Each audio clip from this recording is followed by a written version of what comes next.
இன்னைக்கு நம்ம இந்த லேப்டாப்க்கு தெர்மல் பேஸ்ட் போட போறோம். அதுக்கு முன்னாடி ஏன் தெர்மல் பேஸ்ட் போடணும்னு நம்ம பார்த்துலாம். தெர்மல் பேஸ்ட்னா தெர்மல் கிரீஸ்னு சொல்லுவாங்க. அதாவது இது ஒரு ஹீட் கண்டக்டிவ் மெட்டீரியல். இந்த தெர்மல் பேஸ்ட் எதுக்காக யூஸ் பண்றோம்னா, ப்ராசஸருக்கும் காப்பர் பிளேட்டுக்கும் இடையில இருக்கிற கேப்பை ஃபில் பண்ணி அந்த ப்ராசஸர்ல இருந்து வர்ற ஹீட்டை அப்சர்வ் பண்ணி ஃபேன் மூலியமா வெளியேற்றுறதுக்காக தான் யூஸ் பண்றோம். இப்போ நம்ம இந்த லேப்ல தெர்மல் பேஸ்ட் எப்படி போடுறதுன்னு பார்த்துடலாம்.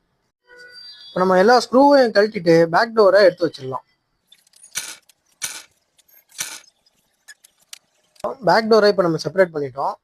இப்போ போர்டில் நம்ம என்ன வேலை பார்க்குறதா இருந்தாலும், அதாவது ரேம் மாற்றுறதா இருக்கட்டும், இல்லை எஸ்எஸ்டி இன்ஸ்டால் பண்ணுறதா இருக்கட்டும், இல்லை எக்ஸ்டர்னலாக ஏதாவது போடுற மாதிரி இருந்தாலும் நம்ம ஃபர்ஸ்ட் வந்து பண்ண வேண்டிய வேலை பேட்டரியை டிஸ்கனெக்ட் பண்ணணும். இது ஒரு கேமிங் லேப், அதாவது ஏசர் ஆஸ்பயர் 7ஓட ஒரு கேமிங் லேப். இதில் வந்து பார்த்தோம்னா டியூல் ஃபேன் கொடுத்துருப்பாங்க. எதுக்காக அப்படின்னா, இதில் சிபியும் ஜிபியும் இருக்கிறனால இதுலேருந்து ஹீட் வென்டிலேட் பண்ணி கூல் பண்ணுறதுக்காக டியூல் ஃபேன் கொடுத்துருக்காங்க.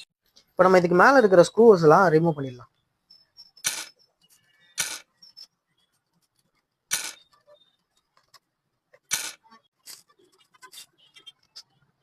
இப்போ வந்து பார்த்தோம்னா சிபியூலையும் ஜிபியூலையும் பார்த்தோம்னா தெர்மல் பேஸ்ட் ரொம்ப கம்மியாக இருக்கு. இப்போ நம்ம என்ன பண்ணுறோம்னா, ரொம்ப அதே மாதிரி ட்ரையாகவும் ஆயிருக்கு. இதை நம்ம ஃபுல்லாக தொடச்சிட்டு ஐபி போட்டு தொடச்சிட்டு நம்ம புதுசாக தெர்மல் பேஸ்ட் எப்படி அப்ளை பண்ணுறதுன்னு பார்த்துடலாம்.